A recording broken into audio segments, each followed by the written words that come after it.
ಶ್ರೀ ಗುರುಭ್ಯೋ ನಮಃ. ಚತುರ್ಭುಜಾಂ ಮಹಾಗೌರೀಂ ಪಾಶಾಂಕುಶವರಾಭಯಾಂ ಧ್ಯಾಯೇತ್ ಮಾಂ ಶಿವಾರ್ಧಾಂಗೀಂ ಭಕ್ತಾಭೀಷ್ಟವರಪ್ರದಾಂ. ಶ್ರೀಮಾತ್ರೇ ನಮಃ. ನಮಸ್ಕಾರ ವೀಕ್ಷಕರೇ, ವಿನಾಯಕ್ ಆಸ್ಟ್ರೋಟಾಕ್ಸ್ಗೆ ತಮಗೆಲ್ಲರಿಗೂ ಆದರದ ಸ್ವಾಗತ.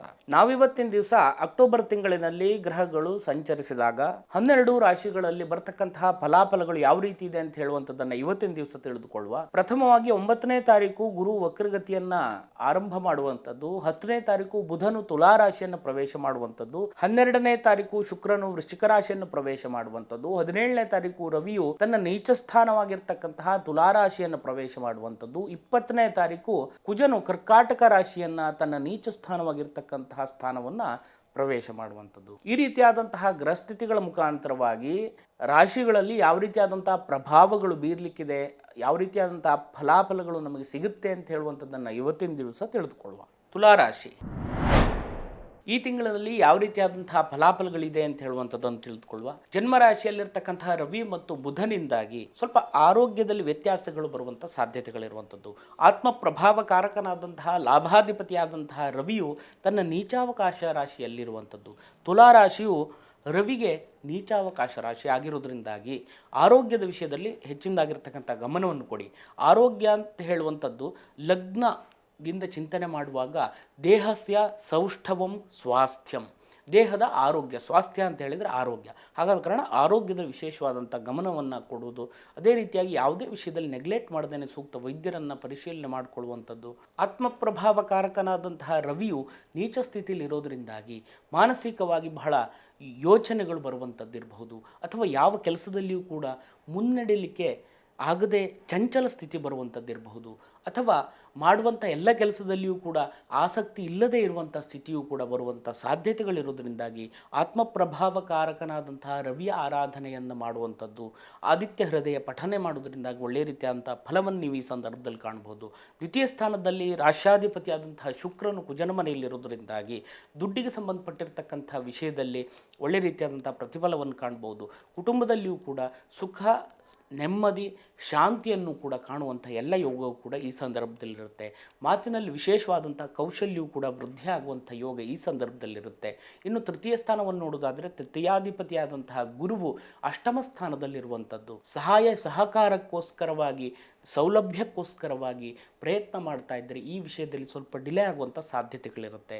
ಅದೇ ರೀತಿಯಾಗಿ ನಿಮ್ಮ ಸಹೋದರರಿಂದ ಒಂದು ವಿಶೇಷವಾದಂತಹ ಸಹಾಯ ಸಹಕಾರವನ್ನು ನಿರೀಕ್ಷೆಯನ್ನು ಮಾಡಿದರೆ ಸ್ವಲ್ಪ ಡಿಲೇ ಆಗುವಂಥ ಸಾಧ್ಯತೆಯೂ ಕೂಡ ಈ ಸಂದರ್ಭದಲ್ಲಿರುತ್ತೆ. ಯಾವುದೇ ಕಾರಣಕ್ಕೂ ಕೂಡ ಸ್ವಲ್ಪ ಕೋಪಕ್ಕಾಗಿರ್ಬಹುದು ಅಥವಾ ಗಡಿಬಿಡಿಯನ್ನು ಮಾಡುವಂಥದ್ದಾಗಿರ್ಬೋದು, ಈ ಕಾರ್ಯಗಳಿಂದ ಸ್ವಲ್ಪ ದೂರ ಇದ್ದಷ್ಟು ಒಳ್ಳೆಯ ಪ್ರತಿಫಲವನ್ನು ನೀವು ಈ ಸಂದರ್ಭದಲ್ಲಿ ಕಾಣಬಹುದು.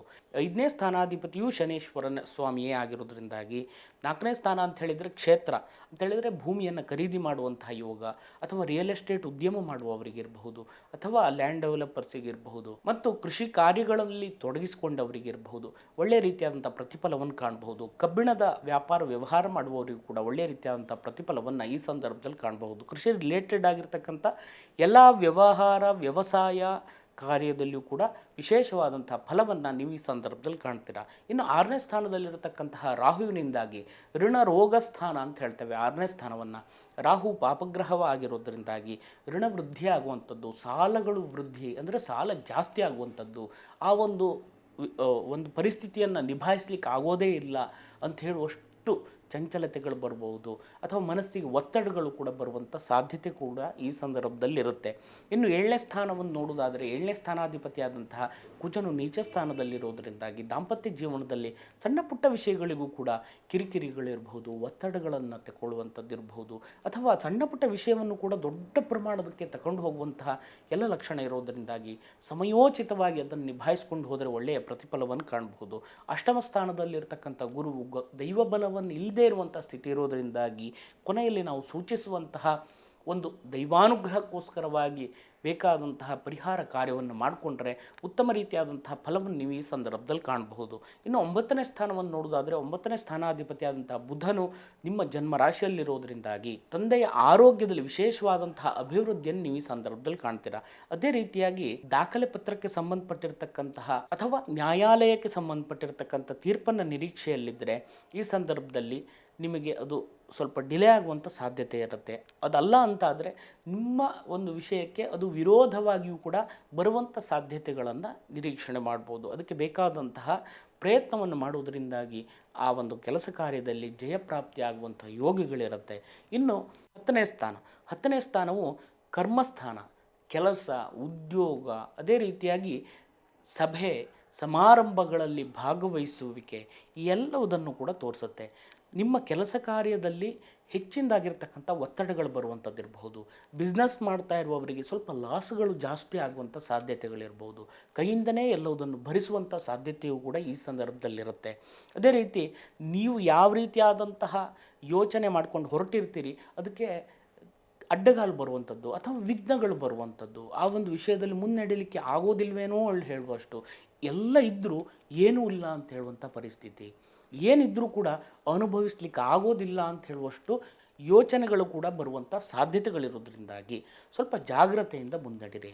ಇದಿಷ್ಟೆಲ್ಲ ಫಲಾಫಲಗಳಿದ್ದರೂ ಕೂಡ ಇನ್ನು 12ನೇ ಸ್ಥಾನದಲ್ಲಿರ್ತಕ್ಕಂಥ ಕೇತುವು ಅನಾವಶ್ಯಕವಾಗಿರ್ತಕ್ಕಂಥ ಖರ್ಚು ವೆಚ್ಚಗಳನ್ನು ಮಾಡುವಂಥದ್ದಿರಬಹುದು, ಅಥವಾ ಕೆಲವಷ್ಟು ದುಷ್ಟರ ಸಹವಾಸ ಇರಬಹುದು, ದುರಾಚಾರ, ದುರ್ಮಾರ್ಗ, ದುರ್ನಡತೆ, ದುರ್ಬುದ್ಧಿ ಮಾಡುವವರಿಂದ ಆದಷ್ಟು ದೂರ ಇರಿ. ಅಪವಾದಗಳು ಕೂಡ ಬರುವಂಥ ಸಾಧ್ಯತೆಗಳು ಕೂಡ ಈ ಸಂದರ್ಭದಲ್ಲಿರುತ್ತೆ. ಆದಷ್ಟು ಸೂಕ್ಷ್ಮವಾಗಿ ದೊಡ್ಡ ದೊಡ್ಡ ಕೆಲಸ ಕಾರ್ಯಗಳಿಗೆ ಕೈ ಹಾಕದೇನೆ ಮಾಡ್ತಾ ಇರುವಂಥ ಕೆಲಸ ಕಾರ್ಯದಲ್ಲಿ ಸಮಾನವಾಗಿ ಮುನ್ನಡೀರಿ. ಮುಂದಿನ ಒಂದು ಮಾಸದಲ್ಲಿ ವಿಶೇಷವಾಗಿರ್ತಕ್ಕಂತಹ ಫಲಾಫಲಗಳನ್ನು ನೀವು ನಿರೀಕ್ಷೆ ಮಾಡಿಕೊಂಡು ಮುಂದುವರೆದರೆ ಒಳ್ಳೆಯ ರೀತಿಯಾದಂಥ ಫಲವನ್ನು ನೀವು ನಿರೀಕ್ಷೆಯನ್ನು ಈ ಸಂದರ್ಭದಲ್ಲಿ ಮಾಡಬಹುದು.